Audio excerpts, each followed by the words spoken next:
All right. Hello. Hey, everybody. So we're going to be reading chapters 3 and 4 of the book Sea Dog. Let's see. What had just happened was they found a dog on the beach and they just gave it some milk, and the dog is just kind of sleeping in their house, chilling out. And let's see. Let's start reading and see what happens. Okay. Chapter 3. Early the next morning, Kyle opened his eyes. 2 brown eyes stared back at him. "Treasure!" he cried. "You're better!" Treasure licked Kyle's nose. Her tongue felt warm and sticky. Outside, sun sparkled on a rippled sea. "Let's walk along the beach," Kyle said after breakfast. Kyle took his walking stick from the wheelbarrow. Treasure sat and barked at it. He gave the stick to Treasure and she ran away. She bounded into the water.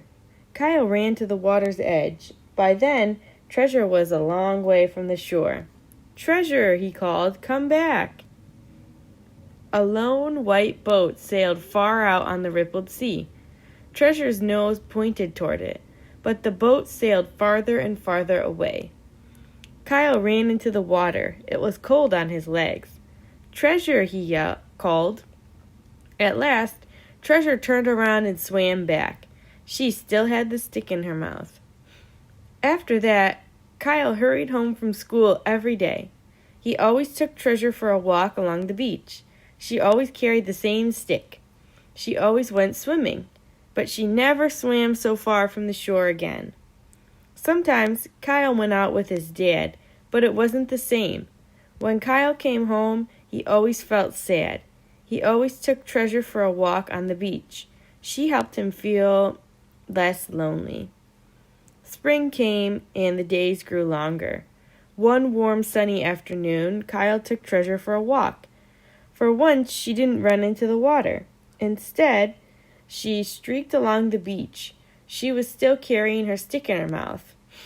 "Treasure, come back," Kyle called, but the dog paid no attention. She ran along the sandbar, and Kyle ran after her. He saw Treasure leaping around a tall man. The man carried a pipe in his mouth. He had a big gray beard. Treasure dropped her stick. She leaped up and down and quivered with excitement. The man took his pipe from his mouth. He crouched down and put his arms around the dog. Treasure licked his face. "By gum, it's you, Otter. I can't believe it. You oughter be drowned."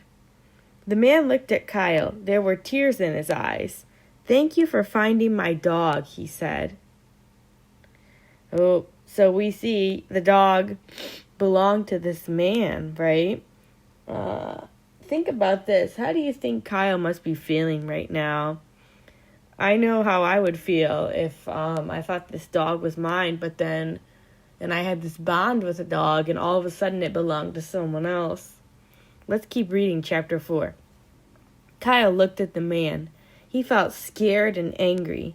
This man wanted to take Treasure away.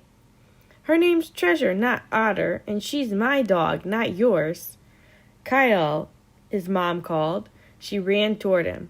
Kyle watched his mom and tried not to cry. "Is there a problem here?" she asked. "That man says Treasure is his dog." Kyle pointed at the man. "Hi," the man said. He smiled. "I'm Bill. I'm so happy to see my dog again. She fell overboard in a big storm.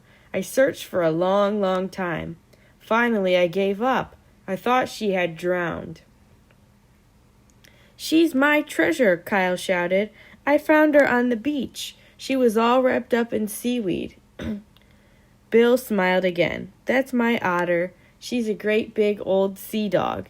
"She's my dog," Kyle shouted. "Here, Treasure." Treasure licked Kyle's face. Bill stopped smiling. "I'd say we have a problem here."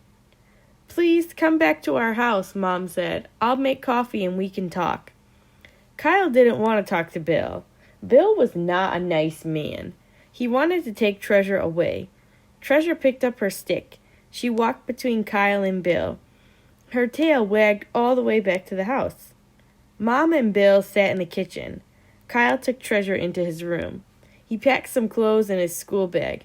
"Shh," he whispered. "We're going to find my dad. He'll let me keep you." They tiptoed to the front door. Bill's voice drifted down the hall. Kyle heard 2 words, Lady Tia. Treasure stopped.